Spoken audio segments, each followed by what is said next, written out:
Salut à tous, Loïc Ternisien, naturopathe énergéticien. Je suis ravi de vous retrouver dans ce nouvel épisode de l'Instant Naturo dans lequel on va découvrir 3 plantes idéales pour l'insuffisance veineuse.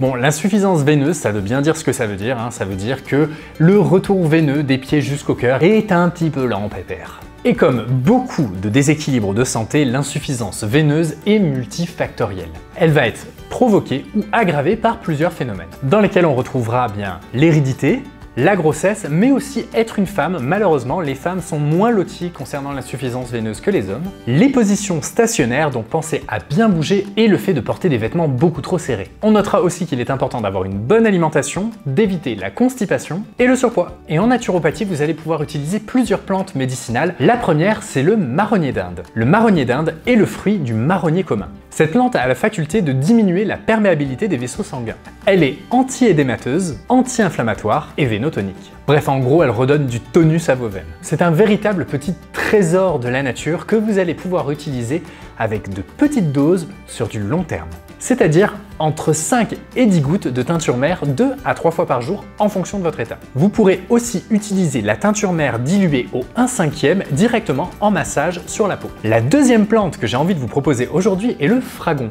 que l'on appelle aussi le petit hou, à ne pas confondre avec le hou. On retrouve la plante sous forme d'extrait alcoolique ou sous forme de comprimé. Le fragon a des propriétés similaires au marronnier d'Inde qu'on vient juste de voir. En particulier, il est anti-édémateux et vénotonique. Et vous pouvez même utiliser les deux en synergie. Vous pourrez utiliser 30 à 60 gouttes de teinture mère de fragon 2 à 3 fois par jour en cas de crise. Et tout comme le marronnier d'Inde, vous pourrez l'appliquer directement en massage sur les jambes avec une dilution au 1/5. Par exemple, vous allez mettre 10 gouttes de teinture mère dans 40 gouttes d'eau. Autre plante intéressante, vous allez me dire « Oh, la vigne rouge, la vigne rouge !» Oui, mais celle-là, elle est trop connue, alors j'avais envie d'en choisir une autre. Ah ouais, je suis comme ça, moi. Vous pourrez donc utiliser l'amamélis. Elle est riche en tanins et en phytoanthocyanines, qui sont 2 molécules vénotoniques. Avec elle aussi, le dosage sera de 30 à 60 gouttes, 2 à 3 fois par jour pour la teinture mère. Mais attention, comme elle contient beaucoup de tanins, elle est très astringente et peut rentrer en conflit avec l'absorption des nutriments. C'est pourquoi il faudra toujours la prendre éloignée des repas. Et vous pourrez aussi l'utiliser en externe, exactement de la même manière que les 2 plantes précédentes. Vous l'avez compris, la nature regorge de solutions pour contrer un déséquilibre de type insuffisance veineuse.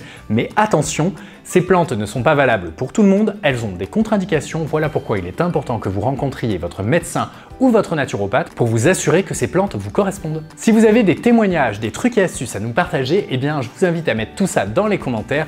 De mon côté, j'ai été ravi de vous présenter ces 3 plantes médicinales et je vous dis à très bientôt pour un prochain Instant Naturo. Salut!